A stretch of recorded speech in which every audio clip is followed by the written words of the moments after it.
Well, President Biden is doubling down on renewable energy in his $2 trillion infrastructure bill, calling for a new clean electricity standard with the goal of making electricity carbon free by 2035. So what does all of this mean for the solar industry? We've got First Solar CEO Mark Widmar joining us today from Arizona. Mark, it's good to talk to you today. Let's start with that goal the president has set forward, carbon free by 2035 when we're talking about the electricity grid. How realistic do you think that goal is? Look, I think it's very realistic. You know, I think we've proven our stuff at this industry over the last decade. If you look at where we started from a resource that was intermittent, uneconomical, and really was only procured solely on the basis of policies for the most part, and obviously an emphasis on climate change.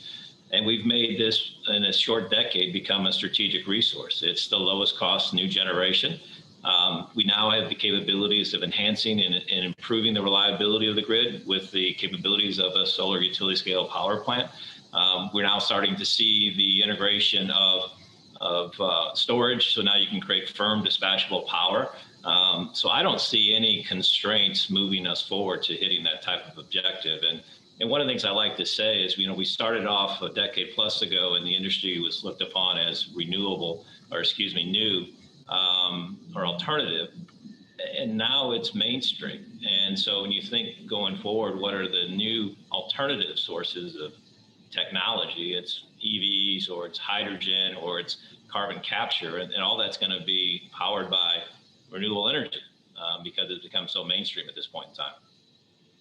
You've heard the president package this bill as an American Jobs Act, but within the industry, there's been a lot of concern about the supply chain and how reliant it is on the Chinese. You yourself have written about this before. Talk to me a bit about what concerns you have in terms of how the industry has been laid out and China's dominance largely on the back of subsidies from the government. Yeah. If you think about, you know, the evolution of renewable energy, it was really this idea of this great liberation to get away from the dependency on oil or fossil fuels, or to be dependent upon a cartel or a small consortium of countries that could have significant influence as it relates to supply or access or pricing. You know, wind and solar is an abundant resource.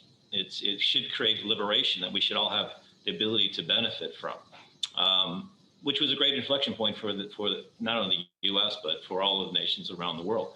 Unfortunately, what's happened is, if you look at a decade plus ago, where there was relatively robust diversification, number of countries and having capabilities not only here in the U.S., in Europe, in Asia, Japan, in a short decade, that all got decimated with the Chinese approach to wanting to dominate this industry and being heavily subsidized in order to make it happen. As you know, the normal process around their 5-year planning process, they have a strategic intent and they'll heavily subsidize whatever the priorities are underneath that 5-year planning process.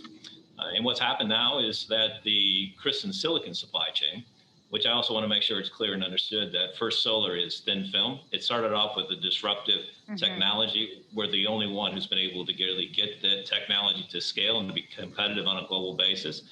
So we don't have the dependency on the traditional supply chain that the Chinese have evolved. But beyond us, 90+% of the supply chain, whether it sits at the module or it sits at the silicon level, is largely coming from China. And so it is going to be an issue that's going to have to be addressed as we move forward here in the U.S. with creating our own capabilities. And where do things stand on that front? If First Solar is able to be largely independent of the Chinese, to what extent are you having conversations with the White House about how the U.S. can be more self-reliant? Yeah, we're having them daily. I'm spending a good portion of my time to help educate the new administration in terms of our capabilities and where we sit.